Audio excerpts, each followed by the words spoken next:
దొంగలు మోసగాళ్ళు నొక్క తీరుగుండు చూడ చూడ దొంగల స్టైలు వేరయ్యా దొంగలందు తెలివి తక్కువ దొంగలే వేరయ్యా విశ్వదాభిరామ ఇనుకోరా మామ అని కొత్త పద్యం చెప్పబుద్ధి అవుతుంది గీ బుద్ధి తక్కువ దొంగని చూసినాక సాటి దొంగలు చూస్తే మన దొంగల జాతికే కలంకం తెచ్చినావు కదరా నిన్ను 6 నెలలు దొంగల జాతి నుంచి ఎలేస్తున్నా అని ఎలేసే ఛాన్స్ కూడా ఉంది ఆ దొంగోడు చేసిన పని చూస్తుంటే.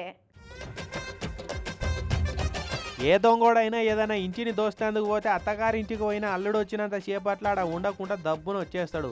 అంతేగాని ఇంటిని దోస్తేందుకు పోయి ఇల్లరికం అల్లుని లెక్క అదే ఇంట్లో తాక్కుంటా తినుకుంటా ఉంటాడా చెప్పురు ఎవడన్నా. ఇగో విజయనగరం జిల్లా బొబ్బిలి మండలం గొల్లపల్లి అంబేద్కర్ కాలనీ కాడు ఉండే ఓ ఇంట్లో దొంగతనానికి పోయిన ఈ దొంగోడు అదే పని చేసిండు. కొత్త అల్లుడు అత్తగారింటికి పోయినట్టు ఆ ఇంట్లో ఎవ్వరు లేరని 3 రోజులు ఆ ఇంట్లోనే మకామేసిండు. ఇప్పుడు దొరికిపోయి మక్కలిరగొట్టుకున్నాడు.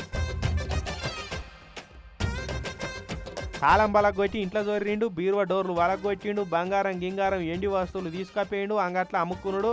మళ్ళీ ఏమనిపించిందో ఈ ఇంట్లో ఎవరు లేరు కదా అని మాపడికి మళ్ళీ అదే ఇంటికి వచ్చిండు. ఇక ఆ ఇంట్లోనే ఫుల్ బాటిల్ ఒడిచేదాకా తాగిండు. ఇంట్లోనే సోయి తప్పి మలసకప్ప అన్నాడు సోడిగాడు. అగో వీళ్ళు ఊరికి పోతున్నామని చెప్పే ఇంట్లోనేమో ఎవరో ఉన్నట్టు అలికిడి కాబట్టి ఆయన అనుమానం వచ్చి ఇంటోళ్ళని నరుచుకుంటే అసలు మా వాళ్ళు ఎవరు ఇంట్లోకి రాలేదనే వరకు చుట్టుముట్టు ఉండేటోళ్ళే పోయి దొంగని పట్టుకొని ఈపు చింతపండు చేసిరు.